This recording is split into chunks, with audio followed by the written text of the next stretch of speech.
யார் ஈமான் கொள்கிறார்களோ ஹாஜரு அப்புறம் ஹிஜ்ரத் செய்கிறார்களோ ஜாஹது அப்புறம் ஜிஹாது செய்கிறார்களோ அவர் உலாயிக்க ஹுமுல் முஃமினூன ஹக்கா, அவங்க தான் உண்மையில் முஃமின்கள். உண்மையான முஃமின்கள் யாருன்னு கேட்டீங்கன்னா ஈமான் கொள்ள வேண்டும், வாழ முடியாத நிலை தள்ளப்பட்டால் ஹிஜ்ரத் செய்ய வேண்டும், அதுக்கப்புறம் என்ன பண்ணணும், ஜிஹாது பண்ணணும். ஹிஜ்ரத் செஞ்சுட்டா ஜிஹாத் கண்டிப்பீங்க. ஹிஜ்ரத் நம்ம எப்ப செய்வோம், நம்ம சொத்து அவன் பறிச்சுக்கிட்டு, நம்ம வீட்டு அவன் எடுத்துக்கிட்டு, நம்ம மண்ணை விட்டு நம்மளை விரட்டி, அப்ப முட முடியும் அவனுக்கு கணக்கு தீக்கணுமா இல்லையா? அதுக்காகத்தான் போய் உட்கார்ந்துட்டு வரணும். ரசூலுல்லாஹ் என்ன பண்ணாங்க, ஹிஜ்ரத் செஞ்சு மதீனாவுல உட்கார்ந்துட்டு அங்கிருந்து வந்துதான் கணக்கு தீர்த்தார்களே தவிர உள்ளக உட்கார்ந்துகிட்டு இருக்கும்போது சஹாபாக்கள் கேட்கும் பொழுதெல்லாம் பொறுமையாயிருங்க பொறுமையாயிருங்க பொறுமையாயிருங்கன்னா அவங்க சொல்லிக் கொண்டிருந்தார்கள். இதை நம்ம பார்க்கணும். அதே மாதிரி அல்லாஹ் என்ன சொல்றான்னு கேட்டா 8:75 சொல்கிறான், வல்லதீன ஆமனு மின் பஅது, யார் இதன் பின்னர் நம்பிக்கை கொண்டு ஹாஜரு ஹிஜ்ரத் செய்து ஜாஹதுமாக்கும் உங்களோட ஜிஹாதும் செய்கிறார்களோ உலாயிக்க மின்கும், அவங்க தான் உங்களை சேர்ந்தவர்கள் அப்படின்னு அல்லாஹ் சொல்லி காட்டுகிறான்.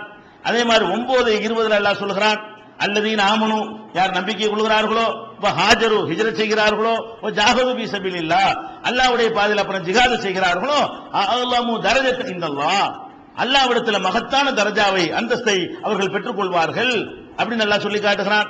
அதுக்கப்புறம் அல்லாஹ் என்ன சொல்றான், 16:140 சொல்கிறான், சும்ம இன்ன ரப்பக லில்லதீன ஹாஜரு, யார் ஹிஜ்ரத் செய்கிறார்களோ அந்த மக்களுக்கு உமது இறைவன் ஹிஜ்ரத் செய்து சும்ம ஜாஹது, சும்மன பின்னுங்கிற வார்த்தை இந்த இடத்துல போறான், யார் சோதனைக்கு உள்ளாக்கப்பட்ட பிறகு ஹிஜ்ரத் செய்கிறார்களோ சும்ம ஜாஹது, பிறகு ஜிஹாது செய்கிறார்களோ ஓ சபரு, ஜிஹாது செய்யும் பொழுது வருகிற துன்பங்களை சகித்துக் கொள்கிறார்களோ இன்ன ரப்பக மின் பாதிஹா லகஃபூருர் ரஹீம், உமது இறைவன் அதை மன்னிக்க கூடியவனாக இருக்கிறான், அப்பதான் ஜிஹாது, பிந்திதான் ஜிஹாது என்று அல்லாஹ் 16வது அத்தியாயத்தில் 110வது வசனத்தில் அல்லாஹ் சொல்கிறான்.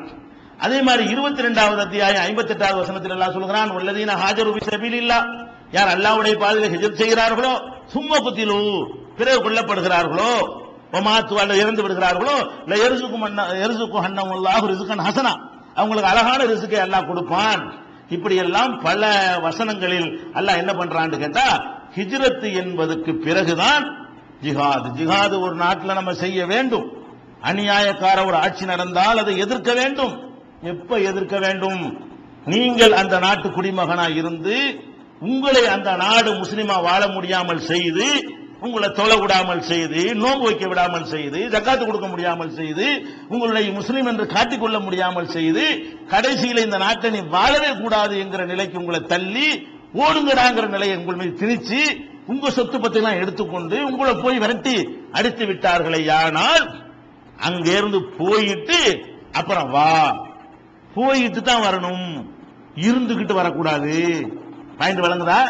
அப்ப இப்ப இவங்க எப்படி ஜிஹாது பல திரட்டுமா? அப்ப எப்படி இதெல்லாம் ஏமாத்த வேலை தானே இது. அல்லாஹ் என்ன ஆர்டர்ல என்ன தர்த்தீப்ல ஒரு செய்தியை சொல்லுகிறானோ சும்மாண்டு பிறகு வார்த்தையை போட்டு சொல்றான். அப்ப ஃபர்ஸ்ட் செய்ய வேண்டியதை ஃபர்ஸ்ட் செய்ய வேண்டிய வேலையை வரலையா? உதாரணமா காத்து பிரிஞ்சா ஒழு செய்யணும் இருக்குது.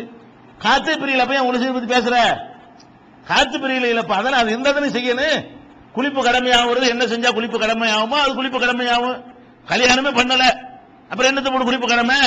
அந்த மாதிரியான ஒரு மேட்டருங்க இது. பேச என்ன, உனக்கு ஒரு நாட்டில் வாழ முடியலங்கிற நிலை உலகத்தில் எங்கேயாவது இருக்கு? அன்னைக்கு நான் கேட்கிறேன், எந்த நாட்டிலையாவது முஸ்லீம் உங்களுக்கு வாழ முடியாதா?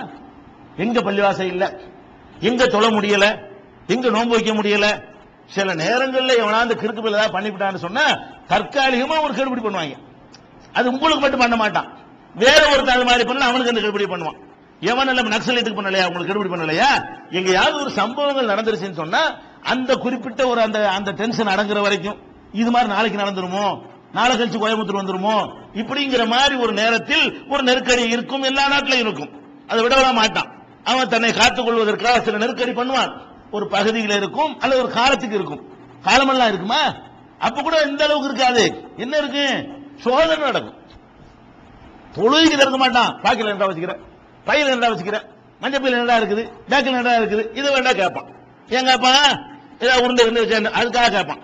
இதுதான் நடக்குமே தவிர நீ எப்படிப்பா இங்க உட்கார்ந்துட்டு என்ன நீ பண்ண போற, இதுக்குன்னு எப்படி அணி திரட்டுவ? நான் கேட்கிறேன், நான் எதுக்கு முன்னோன்னு கவனிக்கணும். ஏன் இஸ்லாம் இப்படி சொல்லுது தெரியுமா? ஏன் சொல்லுது தெரியுமா? இந்த ஜிஹாதுங்கிற எதுக்கு, விளையாட்டுக்கா? தோக்குறதுக்கு சாவுறதுக்கா இல்ல, பெரும்பாலும் அக்கிரமத்தை ஒழிக்கிறதுக்கு. சில நேரங்களில் தோல்வி ஏற்படும், அது ஷஹீதுடைய தர்ஜா கிடைக்கும். பெரும்பாலும் எதுக்காக வேண்டி காப்பாத்துக்கு தானே. ஜிஹாத கடமையாக்குறதுக்கு பெண்களை காப்பாற்றணும், சிறுவர்களை காப்பாற்றணும், தீனை காப்பாற்றணும், நம்மளை காப்பாத்திக்கிறோன்னு இல்லன்னு சொன்னா அநியாயத்துடைய கை ஓங்கும். அதுக்கு தானே கடமையா, சடங்குக்கா சாவனுங்கிறதுக்காக வேண்டியா ஜிஹாத் அல்ல கடமையாக்கி இருக்கிறான் இல்ல. சாவ வந்தா ஏற்றுக்கொள்ளணும், அது ஒரு விஷயம். அது எப்ப சாத்தியமா வந்து தெரியுமா? இப்ப எல்லாம் கலந்து இருக்கும் போது பண்ணீங்கன்னு வைங்க, அப்ப என்ன ஆகும்? பண்ணுனவன் ஓடி போயிருவான், பண்ணாதவன் அடி வாங்கி சாவுவான். சாவுறானா இல்லையா? ஒரு ஏரியாவுல இங்க வந்து என்ன செய்யறாங்க, ஒரு 10 பேர் அறுவாள் எடுத்துட்டு ஒரு 4 முஸ்லீம் வர்றான்னு வைங்கள, ஒரு 10 ஆளுக்கு அறுவாள் எடுத்து வெட்டிட்டு ஓடி போயிட்டான். வெட்டுனவன் ஓடிடுவான், வெட்டுனவன் ஓடிடுவான். அப்புறம் என்ன நடக்கும்? நீ பாதுகாக்கத்தானே செய்யாது, அப்புறம் என்ன நடக்கும்ங்கிற? 10 வெட்டினீங்க, இந்தாங்க 100. யாரு? தொழுவு போறவன், பொம்பளை, வந்தவன் போனவன், சின்னவன் பெரியவன். நடக்குதா இல்லையா நாட்டுல? இதான் இதுக்கு பிறகு செய்யாதா? நீங்க நம்ம அழிவுக்கு அழிவை நோக்கி கொண்டு போறீங்களா, பாதுகாப்பை நோக்கி கொண்டு போறீங்களா? என்ன ஏற்பட்டு கொண்டு இருக்கிறது? ஒவ்வொரு இடத்துலையும் நம்ம பார்த்து கொண்டிருக்கிறோம். அப்ப ஒரு சின்ன ஒரு இந்த முத்துப்பேட்டையில ஒரு சின்ன ஒரு சம்பவம், இந்த சின்ன சம்பவத்துக்கு என்ன பண்ணிருக்காங்க, என்ன செய்ய போட்டிருக்காங்க. நம்ம சமுதாயத்தை சேர்ந்த ஒரு பிரமுகருக்கு என்ன பண்ணிருக்கான், என்எஸ்சிங்கிற சட்டத்தை போட்டிருக்கான். அப்ப முஸ்லிம்களுக்கு எதிராக இந்த கவர்மெண்ட் தெளிவா காய் நகர்த்தி கொண்டிருக்கிறத இப்ப டிக்ளேர் பண்ணிருக்காங்க முத்துப்பேட்டை சம்பவத்தின் மூலமாக. அப்ப நம்ம எதுக்கு என்ன பாக்குறோம், இதுக்கு என்ன காரணம்? ஏன் போய் பண்றாங்க, போலீஸ் வந்து பாத்துக்கிட்டு இருக்கு, நீ ஏன்டா போய் ஒருத்தர் அறுவலை போய் விட்டுற? எதுக்கு ஒருத்தன் அட்டாக் பண்ற?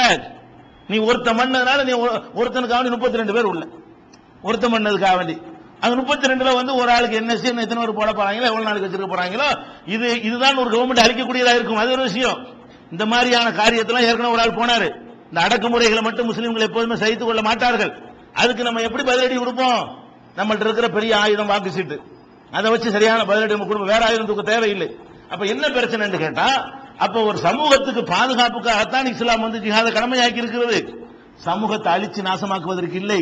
நீங்க 10% உட்கார்ந்துகிட்டு நீங்க 10% உள்ள ஆள் வந்து நீங்க அரவணைக்கு 10 பேரை வெட்டினீங்கன்னா 90% உள்ள நிமிர்பானா, வேடிக்கை பார்த்துட்டு இருப்பானா? அப்ப யாருக்கு அது இழப்பு ஏற்படுங்கிறீங்க? உங்களுக்கு ஏற்படாது. வெட்டினோம் கேர்ஃபுல்லா ஓடி போயிருவான். இந்த காரியத்தை செஞ்சவன் தன்னை அழகா காத்துக்கிட்டு அவன் பாட்டுக்கிட்டாவது செய்வான், எஸ்கேப் ஆகி ஓடி போயிருவான். யாரு வருவா? காலைல சுபத்துறைக்கு வருவா, குடிச்சிட்டு போயிருவாங்க. வாங்க உங்களுக்கு தெரியுது, இவனுக்கு என்ன நடக்குன்னு தெரியாது. ஒரு லோகத்துலைக்கு வருவா, பாகிஸ்தான் வருவா, கரெக்டா காத்துட்டு இருப்பான், தப்பு வீட்டு போயிருவான். இவனுக்கு என்னென்ன தெரியாது. நடக்குதா இல்லையா நாட்டுல? அப்ப நம்ம பார்க்கிறோம், இது மாதிரியான காரியங்கள் வந்து மார்க்கத்தில் தப்புங்க. அநியாயம் இழைக்கப்படுமையானால் உங்களுக்கு ஃபர்ஸ்ட் கடமை ஹிஜ்ரத் என்று திருமறை குர்ஆன் சொல்றதை நீங்கள் முதல் கடைப்பிடிங்க. வரலன்னு சொல்றீங்களா? அந்த நிலை இல்லங்கிறீங்களா? ஜிஹாத் இல்ல, அந்த நிலை ஒரு நாட்டில் இல்லைன்னு சொன்னா ஹிஜ்ரத்தை இல்லைன்னா ஜிஹாத் இப்படி வரும். ஹிஜ்ரத் இல்லைன்னா ஜிஹாத் இல்ல.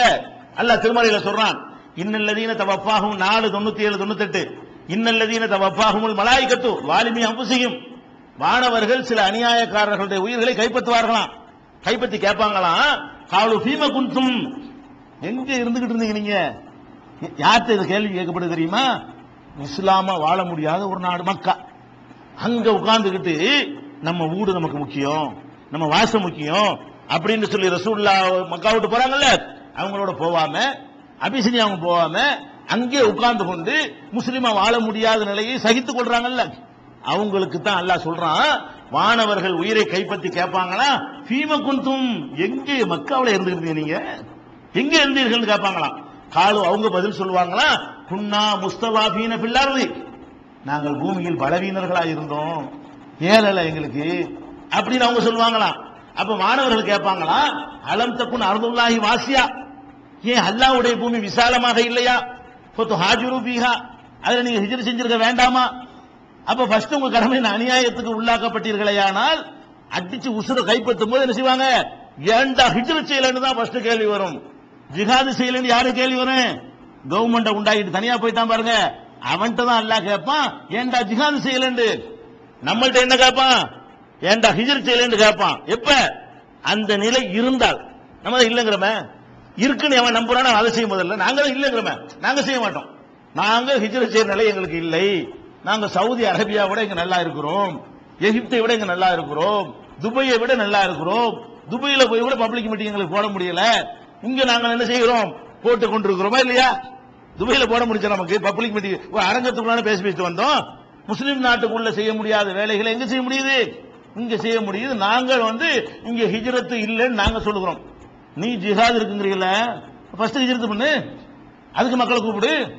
வீடு வாசல் நீ வெளியே போ. முதல்ல நீ யார் இந்த மூளை செலவு பண்றதுக்கு முன்னணியா நிக்கிறிய, நீ வெளியே போ. ஃபர்ஸ்ட் ஊரை விட்டு, நாட்டை விட்டு போவலங்கிறியா? அப்ப அந்த நிலை ஏற்படல. நீ பொய் சொல்ற. நீ அதற்கான எந்த ஒரு சிச்சுவேஷன் உண்டாகலன்னு வழங்குதா இல்லையா? இது அல்லாஹ் என்ன சொல்றான்? 4:97 4:98 சொல்லுகிறான். உமை யுஹாஜிர் ஃபீ சபீலில்லாஹ், யார் அல்லாஹ்வுடைய பாதையில் ஹிஜ்ரத் செய்கிறானோ, எதிரி பில்லர்லி முராகமன் கசீரா, பூமியில ஏராளமான போக்கிடத்தை அவன் பெற்றுக்கொள்வான். 4:100 அல்லாஹ் சொல்லி காட்டுகிறான். அதே மாதிரி 16:41 அல்லாஹ் சொல்கிறான், வல்லதீன ஹாஜரு ஃபில்லா, யார் அல்லாஹ்வுக்காக ஹிஜ்ரத் செய்கிறார்களோ, எப்ப மின்பஅதி மா ஸுலிமு, அநீதிக்கு உள்ளாக்கப்பட்ட பிறகு ஹிஜ்ரத் செய்கிறார்களோ, லனுபவ்வி அன்னஹும் ஃபித் துன்யா ஹஸனா, இந்த உலகத்திலே அவர்களுக்கு அழகான இடத்திலே அவர்களை தங்கச் செய்வோம். வல அஜ்ருல் ஆகிரத்தி அக்பரு, ஆகிரத்தில் கிடைக்கிற கூலி அதை விட பெருசாக இருக்கும். 16:41 அல்லாஹ் சொல்றான். இப்ப இதுல நமக்கு என்ன விளங்குது? ஜிஹாதுன்னு ஒண்ணு உண்டு, கியாமத் நாள் வரைக்கும் உண்டு. அது யாரு செய்யறது? யாரு கடமை? எப்ப கடமை? எந்த சூழ்நிலையில கடமை? இன்னும் பல காரணங்கள். ஜிஹாதை கடமையாக்குவதற்கு ஒரு காரணத்தை நான் இப்ப சொல்லி இருக்கிறேன். ஒரு நாட்டில் முஸ்லீம் ஆட்சி இல்லாத ஒரு நாட்டில் நீங்கள் வாழ்வதாக இருந்தால் அங்க முஸ்லீமாக வாழ முடியல என்று முதல்ல முடிவு செய்ய வேண்டும். அதை செய்த பிறகு நீங்கள் ஹிஜ்ரத் செய்ய வேண்டும். அதுக்கு அப்புறம் நீங்கள் ஜிஹாத் செய்ய வேண்டும் என்றுதான் குர்ஆன் உங்களுக்கு சொல்லித் தருகிறது. நீங்கள் அல்லாஹ் சொன்ன தர்த்தீபுக்கு உல்டாவா என்ன செய்றீங்க? அப்ப அத்தையாத்தை ஓதி விட்டு கியாமல நிக்கிற மாதிரி இருக்கு நீங்க செய்யறது. ஃபர்ஸ்ட் அத்தையாத்துல உட்கார்ந்து விட்டு அப்புறம் எந்திரிச்சு நின்று இப்படி செய்யற, அப்புறம் இப்படி செஞ்சா தொழுகையாகுமா? அது நிக்கும் போது நிக்கணும், அப்புறம் குனியணும், அப்புறம் செய்தா செய்யணும், அப்புறம் அத்தையாத்துல இருந்தா தான் அதுக்கு பேர் தொழுகை. நீங்க என்ன பண்றீங்க? அத்தையா வைத்து அல்ஹம்துலில்லாஹ் பாக்குறீங்க. அது தொழுகைகளை அல்லாஹ் ஏத்துக்கிற மாட்டான். அது தப்பு. தொழுகையில் அல்லாஹ் கிண்டல் பண்றதாகிவிடும். இன்னும் ஜிஹாதுக்கு உள்ள சில ஷரத்துகளை பார்த்துவிட்டு இந்த ஹாரிஜியாக்களுடைய வேற வேற கொள்கைகளுடைய குழப்பத்தையும் அந்த காலகட்டத்தில் ஏற்பட்ட இன்ன பிற பிரிவுகளையும் நம்ம இன்ஷா அல்லாஹ் நாளை பார்க்கலாம். அஸ்ஸலாமு அலைக்கும். ஓகே, அஸ்ஸலாமு அலைக்கும் வரஹ்மத்துல்லாஹி வபரகாத்துஹு. அல்ஹம்துலில்லாஹி நஹ்மதுஹு வ நஸ்தஈனுஹு வ நஸ்தக்ஃபிருஹு வ நுமினு பிஹி வ நதவக்கலு அலைஹி வ நஊது பில்லாஹி மின் ஷுரூரி அன்ஃபுஸினா வ மின் ஸய்யிஆத்தி அமாலினா மன் யஹ்திஹில்லாஹு ஃபலா முதில்ல லஹு வ மன் யுضللஹு ஃபலா ஹாதிய லஹு வ அஷ்ஹது அன் லா இலாஹ இல்லல்லாஹு வஹ்தஹு லா ஷரீக லஹு வ அஷ்ஹது அன்ன முஹம்மதன் அப்துஹு வ ரசூலுஹு அம்மா பஅத். கண்ணியத்திற்குரிய எல்லாம் வல்ல அல்லாஹ் ஜல்ல ஷானுஹு தஆலாவின் நல்லடியார்களே, நபிகள் நாயகம் ஸல்லல்லாஹு அலைஹி வஸல்லம் அவர்கள் மரணித்ததிலிருந்து இந்த சமுதாயத்தில் ஏற்பட்ட கொள்கை குழப்பங்களை நாம் அறிந்து வருகிறோம். அதில் முக்கியமான கொள்கை குழப்பம் என்னவென்று சொன்னால், நபி ஸல்லல்லாஹு அலைஹி வஸல்லம் அவர்களுக்கு பிறகு ஆட்சிக்கு வந்த உஸ்மான் ரலியல்லாஹு அன்ஹு அவர்களையும் அலி ரலியல்லாஹு அன்ஹு அவர்களையும் தங்களுடைய கருத்தோடு முரண்படுகிற மக்களையும் கொலை செய்யலாம், இது மார்க்க கடமை என்ற ஹாரிஜியாக்களுடைய குழப்பம்தான் இந்த சமுதாயத்தில் ஏற்பட்ட பெரிய குழப்பம். அந்த குழப்பம் அவங்களுடைய கொள்கை எப்படி தவறானது என்பதை நிறைய நபி ஸல்லல்லாஹு அலைஹி வஸல்லமுடைய ஹதீஸ்கள் வாயிலாக நாம் அறிந்தோம். அதில் முக்கியமாக முஸ்லீம் நாடுகளில் வாழும்போது ஒரு முஸ்லீம் எப்படி நடந்து கொள்ள வேண்டும், முஸ்லீம் அல்லாதவர்கள் ஆட்சியில் இருந்தார்களே ஆனால் அந்த நாட்டில் நம்ம எப்படி நடந்து கொள்ள வேண்டும் என்பதையெல்லாம் நம்ம வேறுபடுத்தி அறிந்து கொண்டோம். அடுத்தபடியாக இன்னொன்றை என்ன, ஜிஹாது என்ற பெயரில் தான் இந்த வேலைகள்லாம் அவங்க செஞ்சாங்க. ஹாரிஜியாக்கள்ங்கிற அந்த கூட்டத்தார்கள் இதையெல்லாம் ஒரு கொலை என்றோ வன்முறை என்றோ நினைத்து அவங்க செய்யலை. இதெல்லாம் ஒரு நல்ல ஒரு காரியம் நம்ம செய்கிறோம், இது அல்லாஹ்வுக்கு விருப்பமான காரியம். ஜிஹாதை பற்றி சொல்லக்கூடிய வசனங்களும் அதுக்கு அல்லாஹ் கொடுக்கக்கூடிய பரிசுகளையும் பார்த்துவிட்டு தாங்க செய்கிற இந்த செயலுக்கும் அந்த பரிசுலாம் கிடைக்கும் அப்படிங்கிற அடிப்படையில் தான் அவர்கள் இணைஞ்சாங்க, இதெல்லாம் செய்தார்கள். எனவே தான் நம்ம ஜிஹாது என்பதை சந்தேகத்திற்கு இடமில்லாமல் விளங்கிக் கொள்ளணும் என்பதற்காக அது குறித்த விவரங்களை எல்லாம் நம்ம பார்த்து வர்றோம். அதுல இன்னொரு அம்சம் என்னவென்று சொன்னால், நாம ஒரு நாட்டுக்கு எதிராக